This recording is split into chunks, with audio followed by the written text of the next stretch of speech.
क्या हुआ जब अमेरिका की संसद में गूंजे जय श्री कृष्ण के नारे? जय श्री कृष्ण। क्या हुआ जब अमेरिका की संसद में हुई हिंदू धर्म की जय जयकार? क्या हुआ जब डोनाल्ड ट्रंप के साथी ने छुए अपने माता पिता के चरण? दोस्तों, ये डोनाल्ड ट्रंप का नया अमेरिका है, जहां अमेरिकी संसद में भी अब हिंदू धर्म और हिंदू संस्कारों की जय जयकार हो रही है। आपने ये खबर तो सुनी ही होगी कि डोनाल्ड ट्रंप की सरकार में हिंदुओं का वर्चस्व कायम हो गया है। दोस्तों, अमेरिकी उपराष्ट्रपति की पत्नी उषा वेंस तो हिंदू हैं ही, साथ ही अमेरिका की राष्ट्रीय खुफिया एजेंसी की नई मुखिया तुलसी गाबार्ड भी अमेरिकी मूल की होते हुए भी हिंदू धर्म को ही मानती हैं। अब जब डोनाल्ड ट्रंप ने गुजराती मूल के हिंदू धर्म को मानने वाले काश पटेल को अमेरिकी गुप्तचर एजेंसी का मुखिया चुना, तब अमेरिकी संसद में जो हुआ उसे देखकर सभी हैरान रह गए। मामला था काश पटेल को FBI का मुखिया चुनने से पहले अमेरिकी सीनेट में होने वाली बैठक का। इस बैठक में काश पटेल जब पहुंचे तो उन्होंने अमेरिकी सीनेट के सदस्यों से मुलाकात से पहले अपने माता पिता के चरण स्पर्श किए और उन्होंने अमेरिकी सीनेट में अपनी सुनवाई से सदस्यों को जय श्री कृष्णा कहकर संबोधित किया। ये देखकर सारा अमेरिका हैरान रह गया। इसके बाद काश पटेल ने जो कुछ कहा वो अमेरिकी ईसाई सीनेट सदस्यों को और भी ज्यादा हैरान कर गया। काश पटेल ने कहा कि मैं इस बैठक में आए अपने पिता प्रमोद और मां अंजना का स्वागत करना चाहता हूं। वे भारत से आए हैं। मेरी बहन भी महासागर पार कर भारत से अमेरिका आई हैं। उन्होंने ये भी कहा कि उनके परिवार के सदस्यों का यहाँ होना उनके लिए बहुत मायने रखता है। दोस्तों, सनातन हिंदू धर्म के संस्कारों में एक महत्वपूर्ण संस्कार है जो हमें बचपन से ही सिखाया जाता है, और वो है अपने माता पिता का आदर करना और कोई भी शुभ कार्य करने से पहले उनके चरण स्पर्श कर उनका आशीर्वाद लेना। यही काश पटेल ने अमेरिकी सीनेट में कर दिखाया।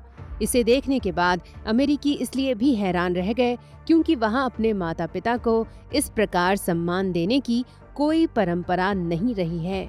दोस्तों, काश पटेल को अमेरिकी गुप्तचर एजेंसी का मुखिया बनाने को लेकर कई अमेरिकी ईसाई विरोध कर रहे हैं, जिनमें कई डोनाल्ड ट्रंप के समर्थक भी हैं। लेकिन इसके बावजूद काश पटेल ने अपने हिंदू संस्कारों को बिना किसी डर के अमेरिकी संसद में प्रदर्शित करके ये दिखा दिया कि हिंदू जहाँ भी हो वो अपने संस्कारों को कभी नहीं भूलता।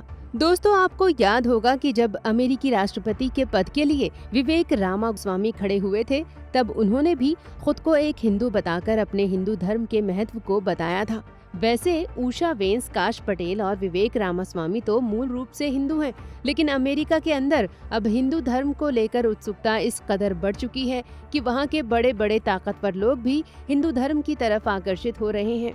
तुलसी गाबार्ड उन्हीं अमेरिकी मूल के लोगों में शामिल हैं जिन्होंने गर्व से हिंदू धर्म अपना लिया है और वे इस्कॉन की सदस्य भी हैं। तुलसी गाबार्ड को जब राष्ट्रीय खुफिया एजेंसी का मुखिया नियुक्त करने के लिए अमेरिकी संसद में बुलाया गया, तब उन्होंने जमकर उन लोगों की मुखालफत की जो हिंदू धर्म के खिलाफ हैं। 4 बार स्वयं अमेरिकी कांग्रेस की सदस्य रह चुकी तुलसी गाबार्ड ने सीनेट में खुलकर कहा कि डेमोक्रेटिक सीनेटर्स हिंदू धर्म के खिलाफ धार्मिक कट्टरता को बढ़ावा देने की कोशिश कर रहे हैं और हिंदू धर्म के खिलाफ साजिश रच रहे हैं। तुलसी गाबार्ड ने तो अमेरिकी संसद में ये तक कह दिया कि जिन्हें भी हिंदू धर्म की महानता के बारे में जानना है तो वे मेरे सोशल मीडिया अकाउंट पर आएं और मुझसे हिंदू धर्म की महानता के बारे में जानकारी हासिल करें। गौरतलब है कि तुलसी अक्सर अपने सोशल मीडिया अकाउंट पर आकर हिंदू धर्म की महानता पर अपने वीडियोज शेयर करती रहती हैं। तो दोस्तों, ये तो तय है कि डोनाल्ड ट्रंप भले ही अमेरिका में गैर कानूनी ढंग से आने वाले दूसरे देश के नागरिकों को रोकने के लिए कानून लाने जा रहे हैं, लेकिन साथ ही उन्हें भी इस बात का एहसास है कि उन्हें उन हिंदुओं को अपने देश में बसाना होगा जो पूरी दुनिया में अपने टैलेंट के लिए जाने जाते हैं।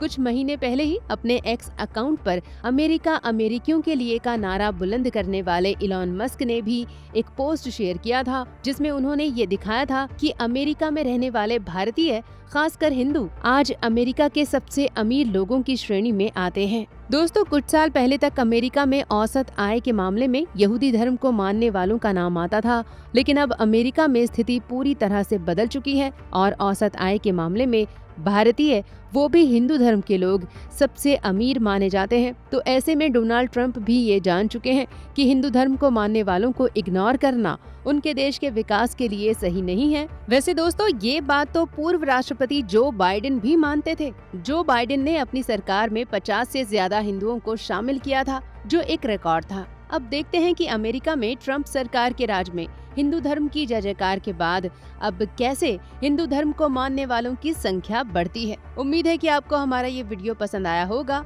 आपसे रिक्वेस्ट है कि आप हमारी इस वीडियो को जरूर लाइक करें और हमारे चैनल द कर्मा को भी सब्सक्राइब कर लीजिए।